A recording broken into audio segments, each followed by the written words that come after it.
Where's my murder mile? Oh, sweetie, this is your murder mile. No, it's not. It's all icky. Oh, darling, please try it. You might like it. I won't. But it's new. I don't like new. But it's different. I don't like different. I know, Treacle Sponge. These are Mini Miles, a brand new fun-packed weekly podcast full of true crime trivia for you to enjoy whilst Michael writes the new Murder Mile multi-part series. But I want it now. I know, Cherry Pie. But if he writes another 65 episodes of his award-nominated podcast, having been cruelly beaten by his old employer, the BBC, which he's definitely still not bitter about, if he wrote all those again with no break, he'll go gaga. Remember last time, when he cancelled the show, ate his own feet, renamed himself Lordy Coot McCootface of Shitsville, and ran down Downing Street smearing doo-doo, spraying piddle, and doing windmills with his willy? Yeah? So be a brave little boy and give it a try. Okay. I don't like it. Oh, suck it. Ah, that's better. Kids, eh? So if you enjoyed series like The Blackout Ripper and The Other Side of 10 Rillington Place, Murder Mile will be rolling out several new multi-part series just like those across the year ahead, with the next multi-part series plopping into your ears in May. But before that, there's this.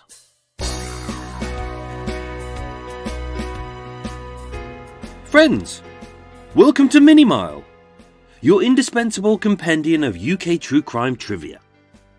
This week, we'll ask what are the favourite drinks of murderers, what is luminol, how many different types of killing are there, what's the origin of the phrase sweet fuck all. We'll also read a fascinatingly dull letter from an infamous serial killer, and we'll hear how Samuel Furness managed to die twice. And with only 7 weeks until the brand new Murder Mile multi-part series, here's this week's episode of Mini Mile. Let's kick off with a little How Do You Do? By learning more about some infamous serial killers and murderers on a more social level. This week, drink. What is their preferred tipple? Dennis Nielsen, dubbed the Kindly Killer, so called because he would lure homeless men back to his Muswell Hill lair with the promise of a meal, a place to sleep, a pleasant chat and a little libation. Nielsen's favourite drink was Captain Morgan's Black Label rum, which he mixed with full-fat Coke, ice, but more importantly, no slice. Ian Brady and Myra Hindley, dubbed the Moors Murderers, as in the early 1960s they murdered 5 young children by luring them to the moors, murdering them and burying them, many of whom have never been found. Now Ian Brady liked to believe that he was sophisticated. He liked white wine, his favourite being a German Hock. Now I've done my research, and the only German Hock white wine that was available in the north of England in the 1960s was Blue Nun. If you're British, you're probably laughing because Blue Nun is one of those crappy white wines that normally you would take to a dinner party if you didn't like your host. Now, when Brady was alone, he wouldn't drink white wine. He was a bit of a... He liked to show off in front of his girlfriend, Myra Hindley. But when he was alone, he would be partial to brewing his own home brew, which he would make in a big steel drum using vegetable scraps, white wine, sugar and alcohol. Now conversely, Myra Hindley, she would prefer to drink, when she was without Ian Brady, rum and Coke. Dr. Harold Shipman, dubbed Dr. Death, the infamous Hyde GP, who in early 2000 was found guilty of murdering 15 patients and having committed suicide before his trial. It was later confirmed that he had murdered at least 218 victims, and that list is still growing today. It is estimated that he has murdered at least 450 victims over a 25-year period. Now, when he wasn't being a GP and murdering people, He liked to relax after a hard day with a gin and tonic. That is a Gordon's gin, an Indian tonic with ice and a slice. John Reginald Halliday Christie, also known as Reg from the other side of 10 Rillington Place. Now he was quite partial to Stingo Yorkshire beer. It's a working class beer which is still made today by the Sam Smith's Brewery. It's quite a hoppy beer, and although back then it was quite a working class drink, today it's very exclusive. I tried it very recently in a pub and it cost £13 for a 1 pint bottle. And I have to tell you, it tasted bleh. John George Haigh, also known as the Acid Bath Murderer. Now he rarely drank, but occasionally he would have a glass of wine with his dinner when he was amongst company. That would be red wine with meat, white wine with fish, or a sherry in polite company. But never ever would he drink beer. He considered it vulgar, which is kind of ironic, coming from a man who dissolved 5 people in vats of sulphuric acid. Peter Sutcliffe, the Yorkshire Ripper. Now he was a truck driver and he opted for whatever drinks were the cheapest or whatever was available in the pub he visited that night when he was touring around the country. Now he was very much a beer drinker. I've done my research and British people will love this. The drinks that the beer that he would drink around that era were Skull, Carling Black Label, Harp, Hoffmeister and McEwen's. Some familiar names there from the 1970s. As well as topping off the night with a very neat shot of famous grouse whiskey. Or his other favourite, rum and coke. You can see there's a theme here. Anthony Hardy, the Camden Ripper. A sexual sadist who murdered 3 women not too many years ago. And he particularly liked rum and coke. There it is, rum and coke again. Only he liked it in very lethally high quantities. He was quite a big man. He had quite a capacious appetite for alcohol. And he really didn't care what kind of rum it was. He would normally go for the supermarket's cheapest. Stephen Port, also known as the Grinder Killer. A serial rapist and serial killer who murdered at least 4 young men in Barking, East London, by drugging his victims who he had met on Grindr, the gay sex app, with GHB, the date rape drug. Now Stephen Port, the Grinder Killer, was quite partial to a glass of red wine, but his other favourite was Red Bull energy drinks. Gordon Frederick Cummings, the Blackout Ripper, the spree killer from 1942, who brutally slaughtered 4 women and attempted to kill 2 others in just 4 days, who you'll remember from my series, The Blackout Ripper. According to my research, he was a big fan of Harwood's Canadian Rye Whiskey, into which he added just a splash of water. A man of style there. Beverly Allett, the spree killer, also dubbed the Angel of Death. The Lincolnshire nurse who was charged with murdering 4 children, attempting to murder 3 others, and GBH to 6 others, as over a 59-day period in 1991, she injected them with lethal doses of insulin and also air bubbles. Now, interestingly, her father used to work for a winery and her favourite drink was red wine. I've tried to find out what brand it was, I couldn't find it out, but it seems to be a cheap Merlot.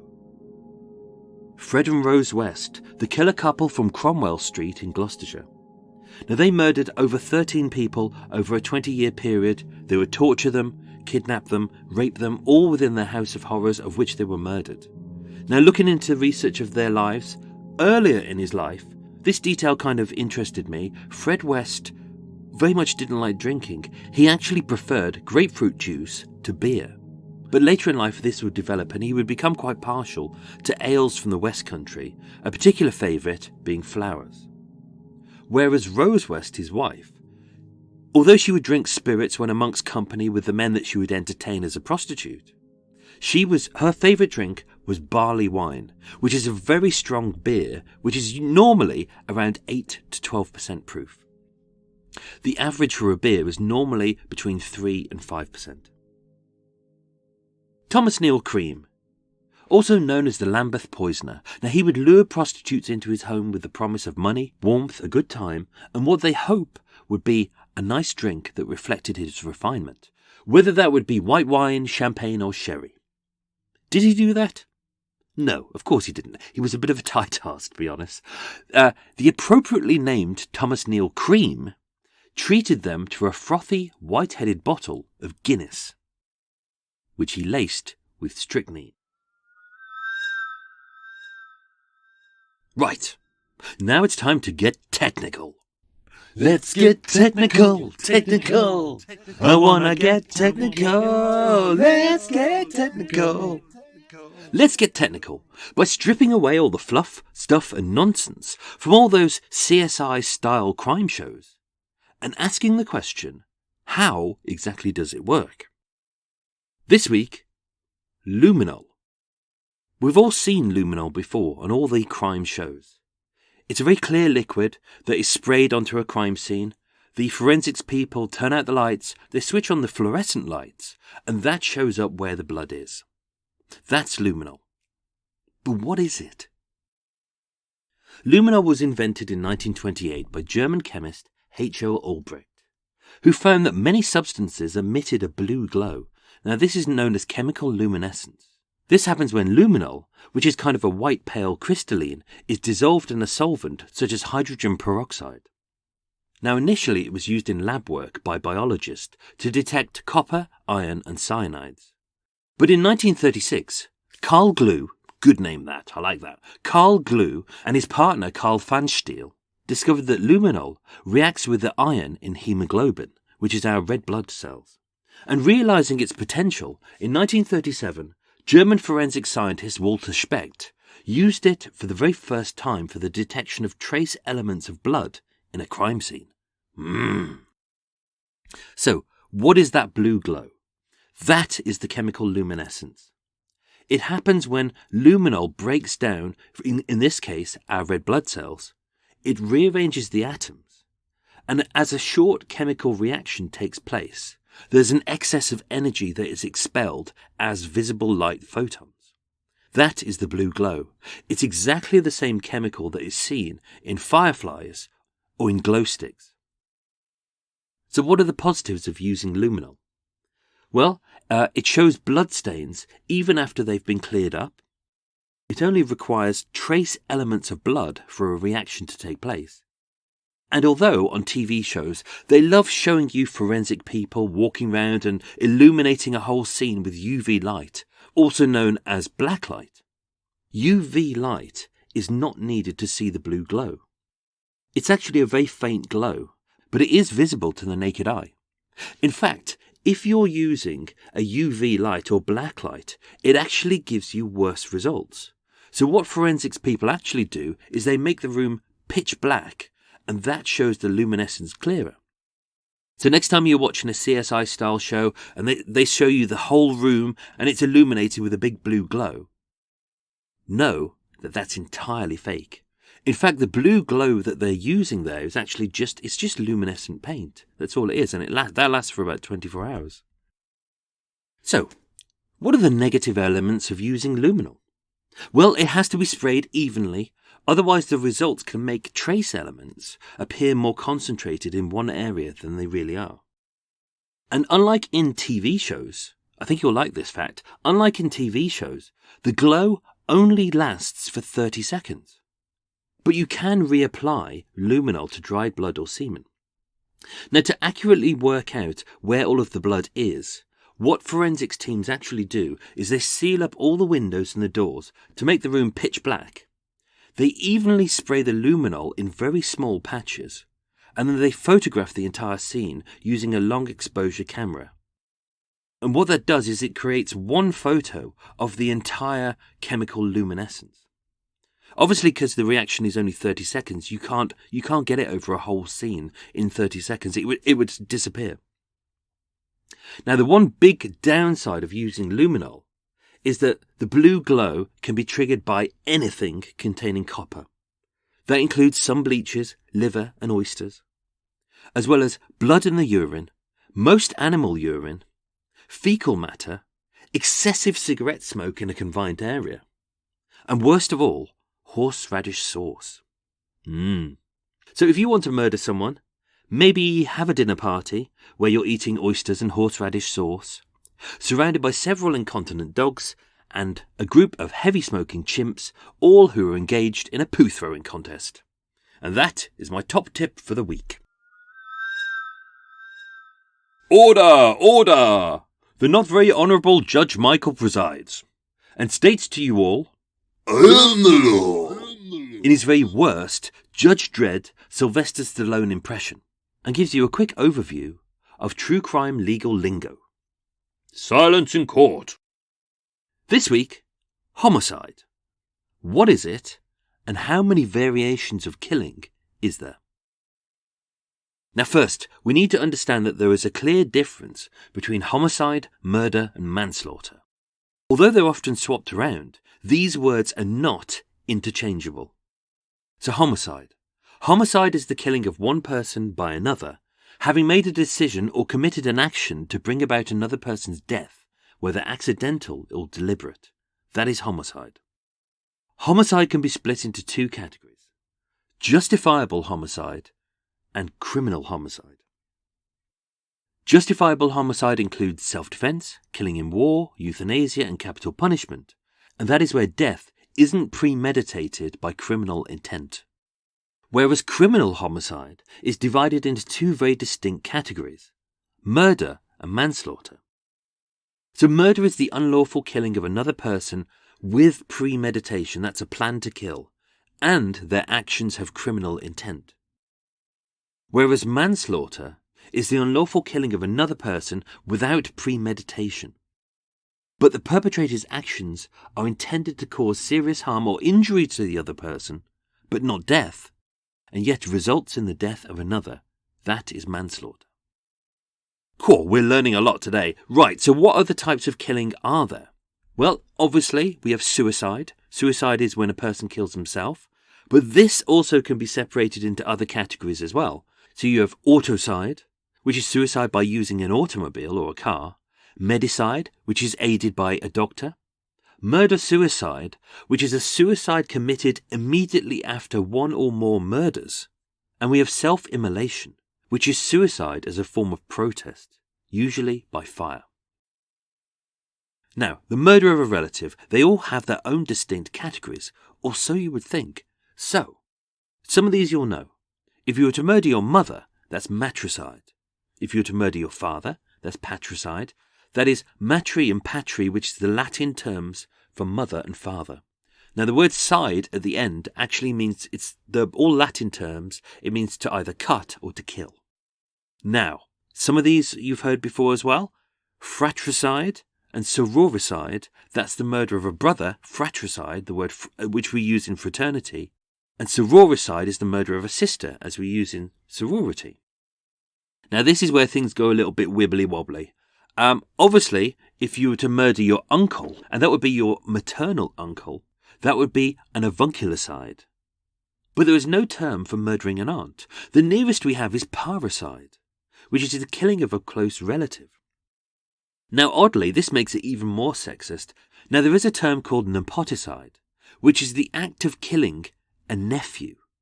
And yet, there's no term for the killing of a niece. How weird is that? Now, if you were to kill your husband, that is mariticide. That is the act of killing your husband. But this, interestingly, has become a term which has now become gender neutral. So this actually makes reference to the killing of a spouse or a romantic partner, which is kind of forward-thinking. Whereas, ironically, there is a term called uxoricide, which is the killing of your wife or romantic partner. But this term is not, currently, gender neutral. Now, if a parent, whether a mother or a father, were to kill their son or daughter, that's filicide. Interesting, filius is the Latin term for son, but not daughter. Whereas if someone were to murder their spouse and their children, that would be familicide. Now, if you were to murder an elderly relative, that would be senicide, which comes from the Latin term senex, meaning old man. Again, quite a sexist term. No reference to elderly ladies there, or old people. And yet, if you were to abandon an elderly relative, that would be geronticide. That would mean you have left them to die, or to commit suicide, or to be killed. Now, the final topic, that would be the killing of a child. Now, you'd probably think at this point that would be infanticide. But it's not infanticide. This surprised me as well. It's pedicide. Pedicide is the act of killing a child, but it can be split into distinct categories. So we have prolicide, which is to kill your own children. Siblicide, which is the act of killing an infant who is a relative. Feticide, which is to kill a fetus. Infanticide, which is very specifically the killing of a child within its first year of life. And neonaticide, which is the killing of a child within the first 24 hours of its life. Now we've got a few odd ones left over, so I'll throw those in. So obviously we have amicide, which is the killing of a friend. If you were to be killed by your government, that's democide. If you were to exterminate an entire nation, race, religion or ethnic group, obviously we know that is genocide. But there is one more out there, which is omnicide, which is the act of killing all humans to create the intentional extinction of the entire human species. Oh my God, I hope that doesn't happen, although I think we're heading that way. Now, you'll be pleased to know I've done my research. Unfortunately, there is no legal term for the killing of a work colleague or your boss. So that must mean it's legal. Hooray! Judge Michael has spoken and the prostitution rests. Right, now, Michael needs to make some money to buy cakes, wigs, anti-wrinkle cream. To be honest, I could probably use a stapler there. A corset, some coot repellent, and a single condom, which, let's be honest, I'll probably never use unless I stick it on my head. So here's a really awkward space for an annoying advert. Or maybe there wasn't an advert. I don't know. I'm just a pod monkey here. My host tells me nothing. And now, on with the show. So, let's dip our big toe into The Strange Zone, where I share with you a tidbit of true crime trivia, which will make you go, "Oh, fiddle-de-dee, Michael, you bloody genius. I didn't know that. Well, well, well, my life is complete." This week, we'll discuss fuck all. No, really, we will discuss fuck all. Sweet fuck all. It's an odd phrase, isn't it? Sweet fuck all. But what's so sweet about it? Well, nothing really, as the phrase originates from a truly hideous crime.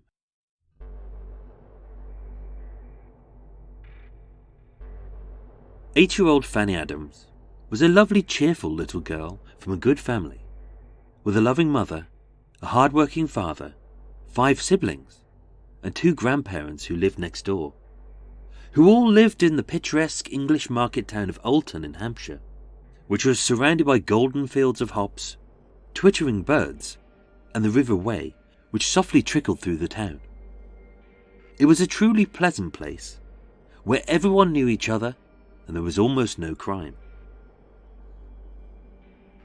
On the afternoon of the 24th of August, 1867, Fanny, her sister Lizzie, and her best friend Minnie asked their mums if they could go and play in the nearby Flood Meadow, a beautiful little field full of butterflies and bees, along the banks of the river which teemed with fish and frogs.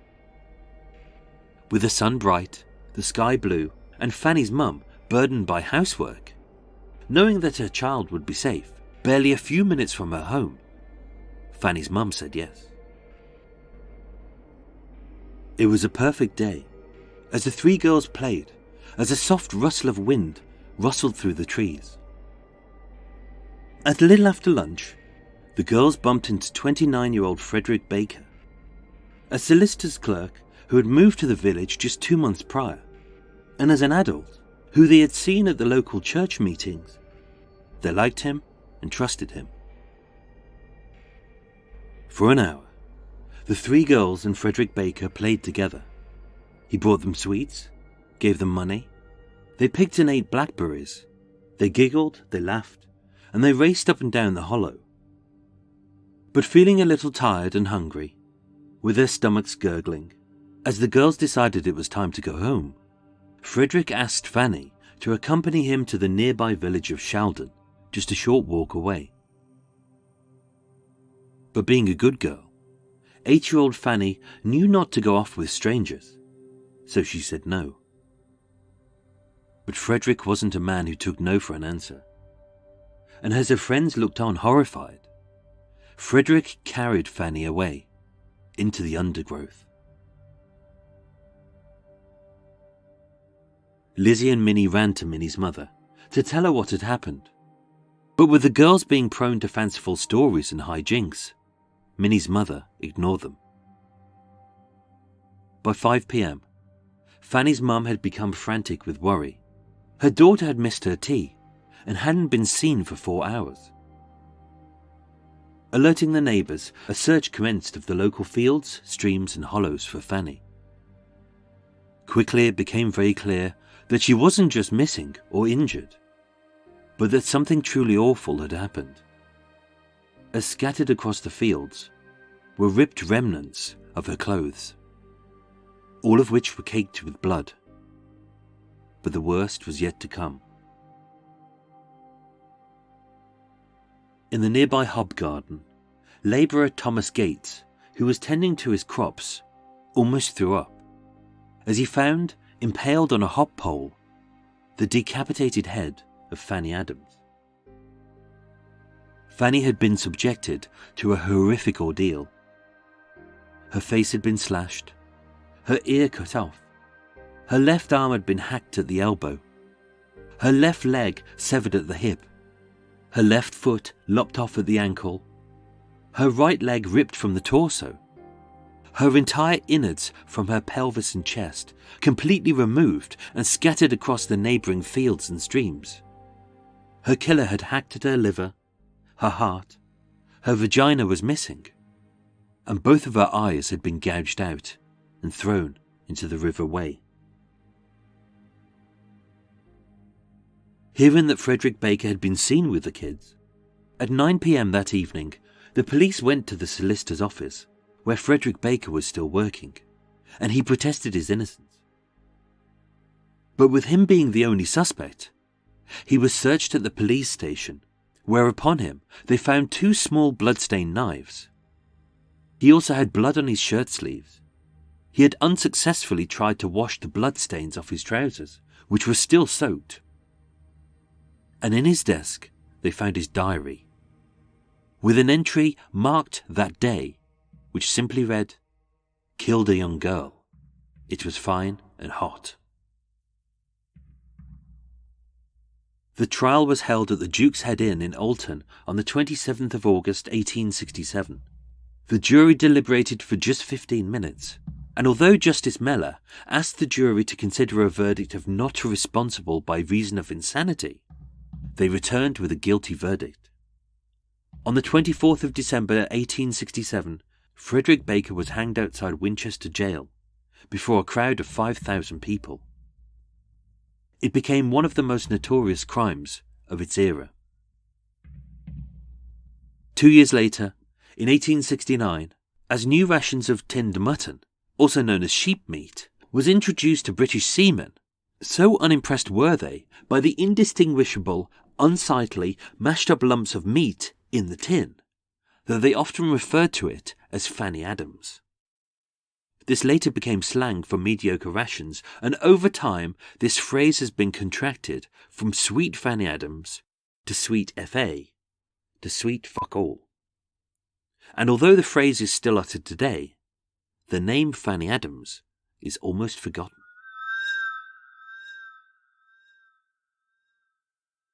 Hey, what's that plopping through my letterbox? Is it a bill? Hopefully not. Is it junk mail? Very possibly. Is it a flaming dog turd by a disgruntled listener? Almost definitely. So what is it? It's the Dead Letter Drop. Dead Letter Drop. Yes, folks.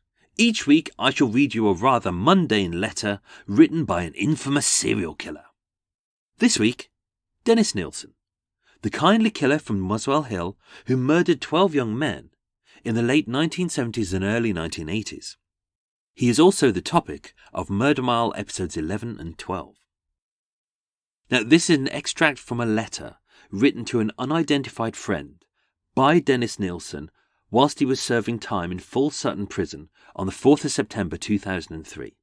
Now, owing to prison regulations, he obviously can't discuss the case or the killings in the letter. So although this is quite a mundane letter, I think it really gives you a fascinating insight into Dennis Nielsen as a person. So if you're sitting comfortably, if you've got piles, you're probably not. If you're sitting comfortably, then I shall begin. This is a supplementary reply to your last letter. When I wrote to you, there had been no official acknowledgement that your cheque had even arrived here. The usual procedure is that the prisoner concerned is called up to sign for it in the registration book, and the fact that money or a cheque had arrived is usually noted in the incoming envelope. None of these procedures were even followed. I noted in today's weekly earnings statement there is an unexpected entry of £10 in the private cash section. I guess this may be your cheque. The administration of prisoners' monies was never up to much here. The latest example being that my meagre prison wage was £1.50 short last week. Their error, which they have not, as of yet, got round to correcting. This is all routine here, and management has still not engaged the remedy of addressing their offending behaviour. There is no mindset like the prison service mindset. Routines just bumble along to nowhere. Dennis goes on to say, I watched the Channel 5 documentary about Myra Hindley last night.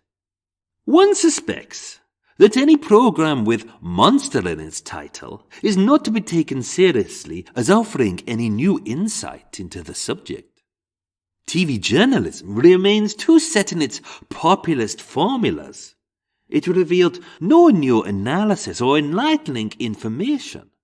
It hinged itself on that famous demonic photograph taken at the police station, and that saved millions the bother of ever having to think too deeply about her ever again. He ends the letter by saying, Scientists tell us that an asteroid might strike the Earth on the 21st of April 2014.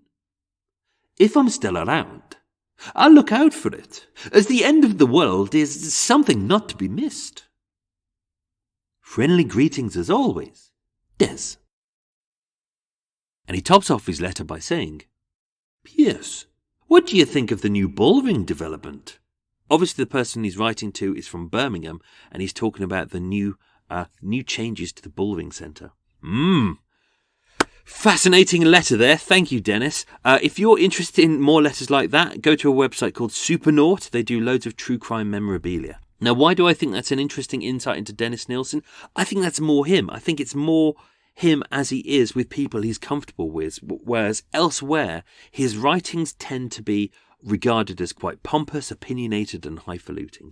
He loved to show other people how superior he was.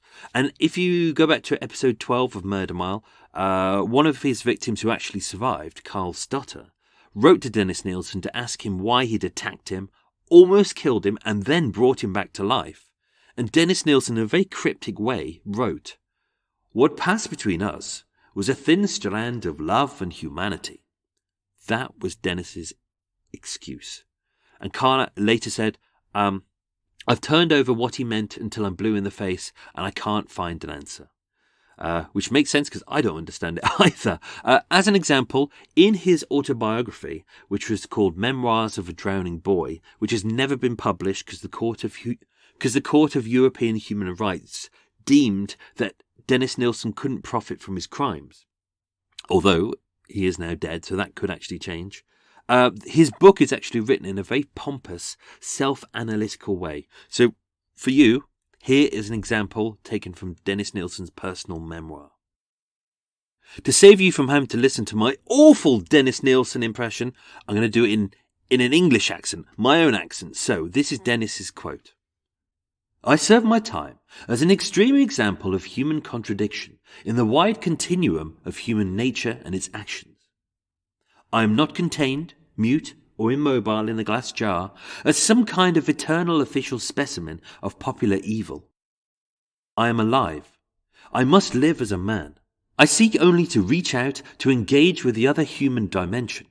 which is an anathema to the rigid officials of the retribution machine who are content with the official view of men like me as eternal and evilly subhuman and monstrous. Did you understand that? Nope. Good. Neither did I. But if you want to hear how Dennis Nielsen actually spoke without having to hear my horrible accent, here's a clip for you taken from the official police interview with Dennis Nielsen after he was arrested in February 1983. In the end, it was when I was, say, 2 or 3 bodies under the floorboards began to accumulate that come the summer, it got hot, and I knew it would be a smell problem. Yes. But I thought, well, I'm going to have to deal with the smell problem. And I thought, what would cause the smell more than anything else? And I came to the conclusion it was the innards, the soft parts of the body, the organs and stuff like that. So on a weekend, I would sort of pull out the floorboards, and I found it totally unpleasant, and I'd get blinding drunk, so I could face it, and start the dissection on the kitchen floor. And I'd go out and be sick outside in the gardens. What sort of preparation would you have to make for that? You mean preparation? Well, I mean, if you were simply to bring these young men's bodies into your kitchen and start to dismember them, that's going to leave an awful mess. That doesn't leave a mess. Why does it leave a mess? Well, it could, couldn't it? No, it doesn't. No. It doesn't leave a mess. You see, when people, in death situations where a knife is involved, there's a lot of blood flying around. I'd love to stab you right now. You have to stab me. The heart is pumping away then. There'll be blood splashing all over the place. Yes. Funny enough, in a dead body, there's no blood spurts or anything like that. It congeals inside and forms part of the flesh and then becomes like anything in a butcher's shop. There's little or no blood.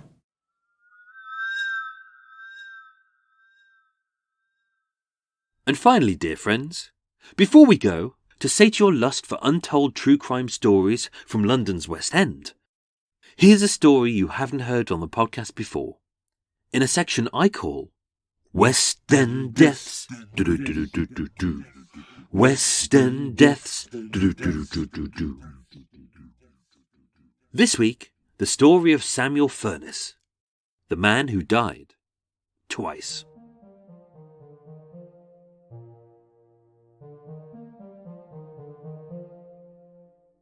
On Tuesday the 23rd of January 1933, in his rented shed at number 30 Hawley Crescent in Camden, local builder Mr. Samuel J. Furness died for the very first time. But his death was not to be his last. At 8 p.m. that very evening, a crowd began to gather around the merchant's yard of Hawley Crescent, as thick plumes of smoke poured from the brick shed and flames lapped up the windows. Mr. Wynne, the owner, called the fire brigade, and within minutes the blaze had been extinguished. But it wasn't until they had broken down both doors that they saw the full horror of the scene. As sitting at the desk, in a high chair, slumped over a high wooden table, was the badly charred body of a man, identified by a lodger and Mr. Wynne as Samuel J. Furness, the local builder who had rented the shed. Unable to see a way out of his spiralling financial situation, Samuel Furness took the ultimate tragic step and ended his life by setting himself alight.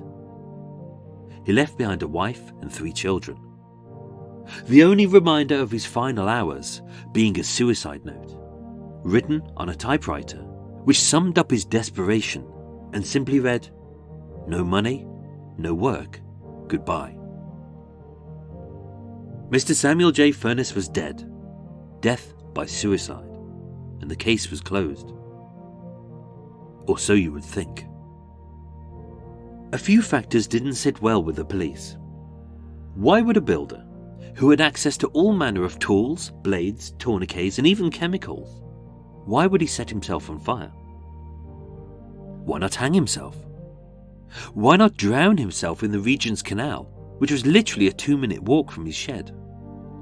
Why didn't he shoot himself with the loaded gun that he owned? Why write a suicide note using paper when you plan to set yourself on fire? And even more bizarrely, how did he manage to remain so still and seated in a high chair at his desk after he had set himself on fire? It simply didn't make sense. When district pathologist Mr. Bentley Purchase examined the badly charred body, he noticed that Samuel Furness had been shot, once in the back and once on the left-hand side of his torso, both having occurred before he died and before he'd set himself alight. Which begged the question, who had shot Samuel Furness? And having been shot, why had Samuel set himself alight? Or if he hadn't set himself alight, had his killer torched his body to make it look like a suicide to cover their tracks? The police knew instantly that this was not a suicide. This was a murder. But then who had killed Samuel Furness? Well, no one. When the pathologist examined the charred body, he deduced that even though 2 independent witnesses had identified the smouldering corpse as that of 42-year-old builder Samuel Furness, the teeth were of a considerably younger man, 20 years younger in fact. And in a badly burned overcoat which was found next to the body, police found fragments of the owner's post office savings book. They also found a debtor's collection book and an empty wallet, all of which were clearly marked, although slightly scorched, with the name W. Spatchett. Walter Spatchett was a 25-year-old debt collector who'd gone missing that day, having completed his rounds. He'd collected roughly £40, which is about £2,000 today, from his debtors, and had made a sizable withdrawal from his savings account, and then had returned to his shed that day, which he shared with Samuel Furness, a man who Walter had bailed out financially on numerous occasions and was never seen again. It seemed that no one had shot Samuel Furness, nor had anyone set him on fire. Instead, he was alive, he was well, and he was on the run. He had murdered Walter Spatchett, having accrued an unmanageable number of debts, and being short of work, low on cash, frustratingly married, and living a lifestyle that he simply couldn't afford with all of his numerous lady friends. He had committed a murder and had disappeared, all around the time that he had renewed his own life insurance policy. Samuel Furness planned to disappear, but this plan was thwarted by his own brother-in-law, who Furness had sent a desperate letter to, asking him to meet him in Southend with a bag full of clothes, and giving no explanation. His brother-in-law agreed, but not before he tipped off the police. An ambush was set, and Furness was captured and arrested.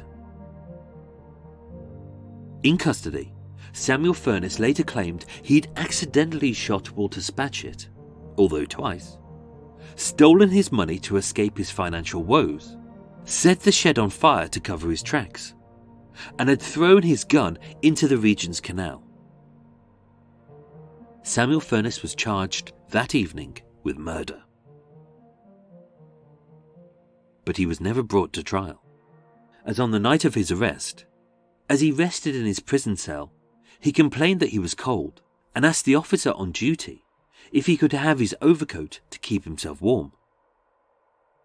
At 7 a.m. the next morning, as the officer checked his cell, he saw Samuel Furness raising a small bottle to his lips that he had hidden in the lining of his overcoat should he ever need it. That bottle contained hydrochloric acid. Samuel Furness died 24 hours later in St Pancras Hospital, his last words from his burning lips being, "My dear wife." Oddly, Samuel Furness died on the 16th of January 1933, 13 days after he had originally died. But this second suicide was to be his last, as Samuel Furness was dead. And his financial windfall, designed to save his family from spiralling debts, was not to be, as having failed to check the small print in his life insurance policy, it was deemed to be null and void, as although it covered him for death, it didn't cover him for suicide. And now you know. So, my beloved friends, that was your weekly dose of Mini-Mile. I hope it was original, different, and an interesting companion to your regular Murder Mile. Don't forget, the new exciting Murder Mile multi-part series is coming in May, exact date to be confirmed, and next week there will be some more Mini-Mile. And if you have any comments about Mini-Mile, if there's any original questions you're desperate to know the answer to, or any unusual topics you'd love me to research and discuss, let me know. You can contact me via email, my website, or social media. A big thank you goes out this week to my new Patreon supporters, who are Joe Westwood, Kendall Passmore, Reich Back, Rennie Roskam, Jenny Pearson, Rosemary Hayes, Anne Lee, and Sarah Grabravaz. And also a big thank you to my current Patreon supporters who've stuck with Murder Mile throughout thick and thin. And of course, all of my loyal listeners whose love and support truly has brought Murder Mile back from the dead. And so to everyone who sent me lovely messages of support, I thank you, I love you, and this episode is for you. Mini-Mile will be back next week. But before that, here's my recommended podcasts of the week. Love to you all. Tatty bye.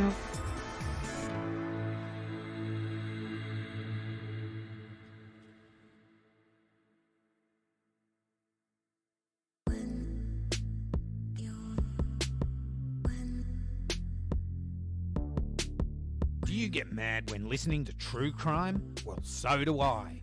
If you want a weekly true crime podcast that says what you're thinking, then grab a beer and pull up a deck chair. This is Cambo from True Crime Island, another true crime podcast, and maintain the rage with me. Visit truecrimeisland.com where you can download or stream each episode, plus there's links to iTunes and social media. And as I always say, don't forget to delete your browser history. This is True Crime Island.